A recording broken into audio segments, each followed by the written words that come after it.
పౌర సరఫరాల శాఖ పద్దులపైన సభలో చర్చ గరంగరంగా సాగింది. బీఆర్ఎస్ సభ్యుడు గంగుల కమలాకర్, మంత్రి ఉత్తమ్ కుమార్ రెడ్డి మధ్య సంవాదం జరిగింది. మిల్లర్లకు టెండర్ పొడిగింపు, రికవరీ విషయంలో సర్కారుపై గంగుల కమలాకర్ విమర్శలు గుప్పించారు.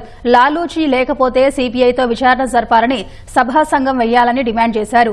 ఊరికే ఆరోపణలు చేయకూడదన్న మంత్రి శ్రీధర్ బాబు రికవరీ కోసం పొడిగింపు ఇస్తే తప్పేమిటని ప్రశ్నించారు. గత ప్రభుత్వం వల్లే పొడిగింపు ఇవ్వాల్సి వచ్చిందని మంత్రి ఉత్తమ్ తిప్పికొట్టారు. టెండర్ 3 నెలల పాటు పొడిగించామని ఆ తర్వాత రద్దు చేస్తామని తెలిపారు. 35 లక్షల మెట్రిక్ టన్ ధాన్యాన్ని అమ్మాలని చెప్పేసి నిర్ణయం చేసిన జరిగింది అధ్యక్ష. దానికి 7,000 కోట్ల రూపాయలు వస్తాయని చెప్పేసి యాక్షన్ చేయడం జరిగింది అధ్యక్ష.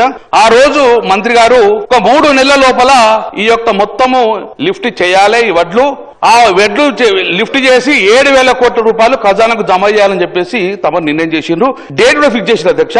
23 మే 24 వరకు ఇచ్చేయాలని చెప్పిన అధ్యక్ష. ఒక సంవత్సరం మీద 1 నెల వరకు కూడా ఇంతవరకు ఆ టెండర్ యొక్క 7,000 కోట్ల రూపాయలు మనకు జమ కాలేదు అధ్యక్ష. 7,000 కోట్ల రూపాయలు ఒకవేళ ఆ సంవత్సరం కింద జమ చేస్తే మనకు దాని మీద ఒక 1,000 కోట్ల ఇంట్రెస్ట్ కూడా మాఫీ అవుతుంది అధ్యక్ష. నేనేమంటున్నా, ఇలా 1,000 రూపాయల స్కామ్ అయింది కాబట్టి మీరు నిజాయితీ నిరూపించుకోవాలంటే సిబిఐ ఎంక్వైరీకి వెళ్ళిపోండి మీరు అధ్యక్ష. అసలు ఆ పరిస్థితి ఎందుకు ఏర్పడ్డది? మీరు ఒక 2,000 మిల్లర్ల దగ్గర సెక్యూరిటీ లేకుండా గవర్నమెంట్ స్టాక్ పెట్టిర్రు. నేను కేసీఆర్ గారి అసెంబ్లీ స్పీచ్ మీకు రికార్డు పంపిస్తా.